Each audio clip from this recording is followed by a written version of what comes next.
Well, hello, friends. Bishop Andy C. Luter here, and I'm coming to you with another one of my online webinars. And I am delighted that you have joined us today. And I am hopeful, even prayerful, that the information and the material that we will be sharing with you today will prove beneficial to your lives. I am extraordinarily excited to have as my very special guest today, Sister Cheryl Boggs. Actually, it's Minister Cheryl Boggs. I'll let her explain that in just a moment. She's coming to us all the way from Dallas, Texas. So, Sister Boggs, say good morning, say good afternoon to our audience. And we're just so happy to have you today. Well, good morning, good afternoon, and I am honored to be here today.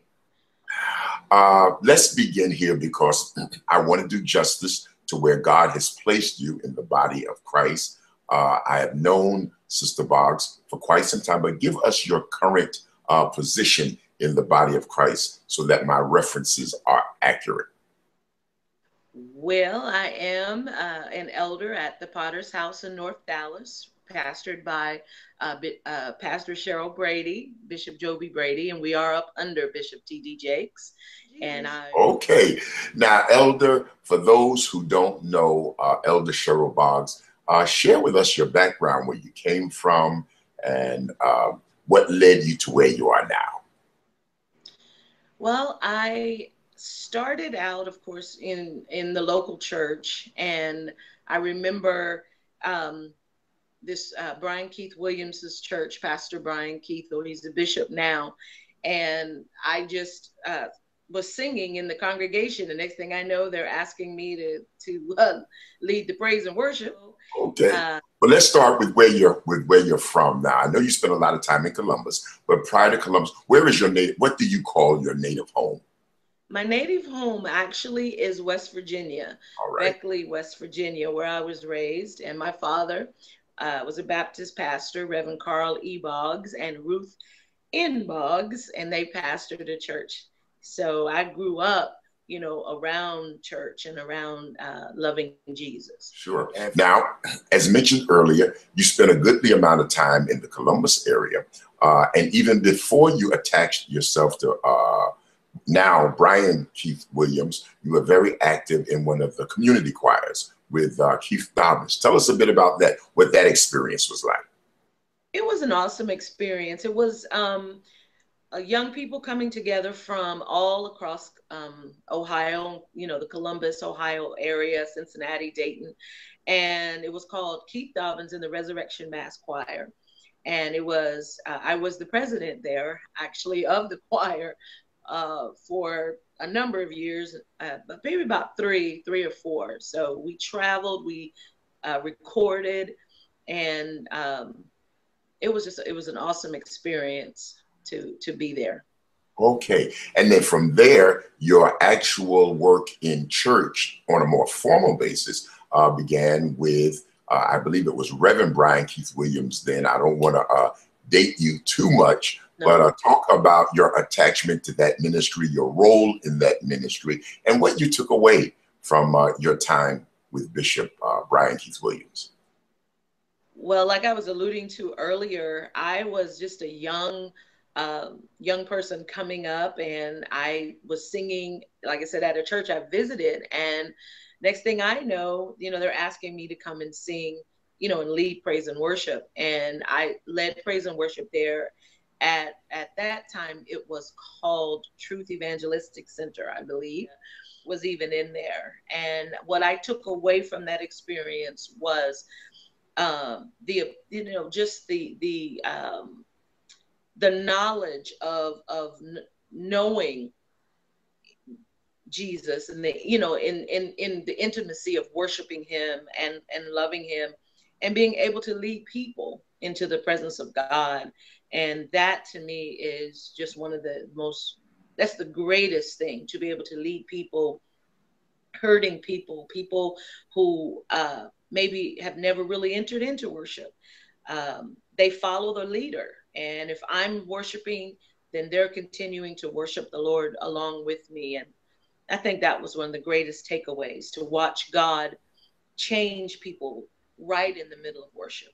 Ah, now you have had, Elder, a remarkable career of church attachments, and from now Bishop Brian Keith Williams, you relocated your ministry to that of World Harvest and Pastor Rod Parsley, a growing cross-cultural, cross-racial experience. So, talk to us about what was the draw, and how do you assess and measure the success of Pastor Parsley being able to attract so many persons from the minority community? You were actually one of the more visible persons in his ministry. Talk to us about your time with Rod Parsley. My time at World Harvest Church in Columbus, Ohio, with Pastor Rob Parsley, I believe started like in 1992. Yes, I know I look very young, and I was young then too.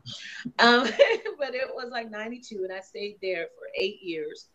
The experience was really awesome because you had, like you said, all nationalities, and I think our sound was so creative because we had, Caucasians, African American, Asians, and of course, Pastor Rob Parsley was the anchor that was holding all of that together, and the experience of just ministering to thousands upon thousands of people, just wanting to hear from God, and it was the trademark song that I sang there was "Are You Ready for a Miracle?"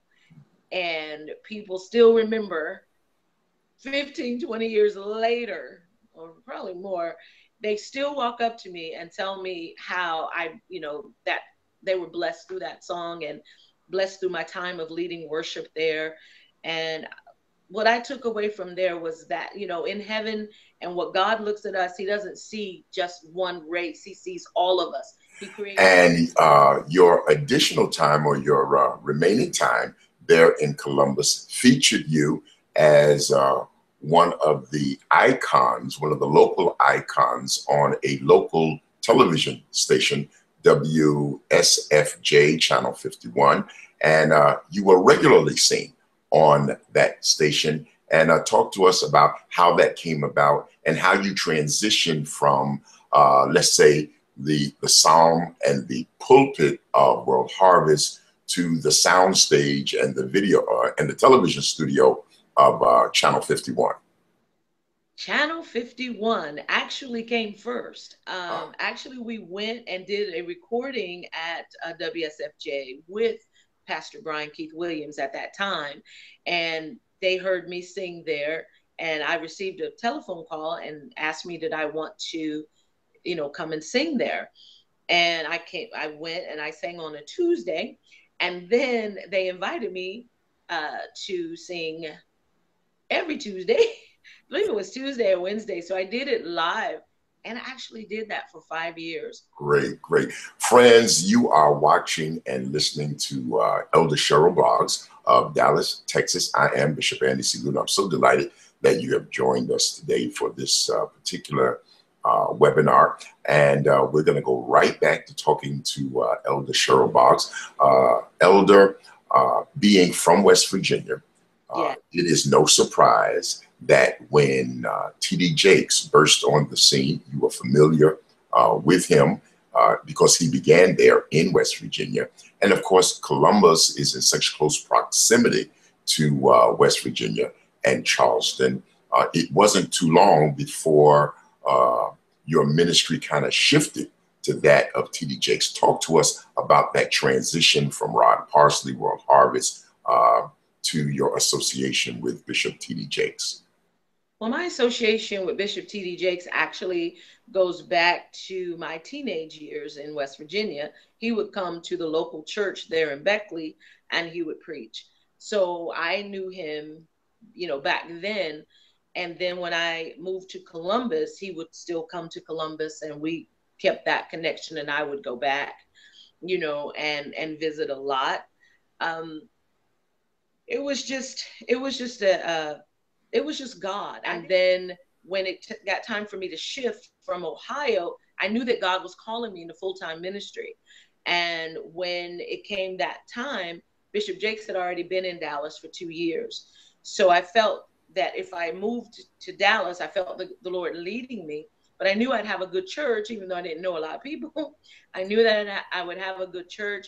And besides that, as the ministry grew, living in Dallas, you could get to LA for 2.5 hours and get back to Columbus 2.5 hours. So that was, really the draw. And when I came here, because of the television exposure that I had in Columbus and people knew me, then I started singing on the praise team here in at Bishop Jakes' church, which is the Potter's House.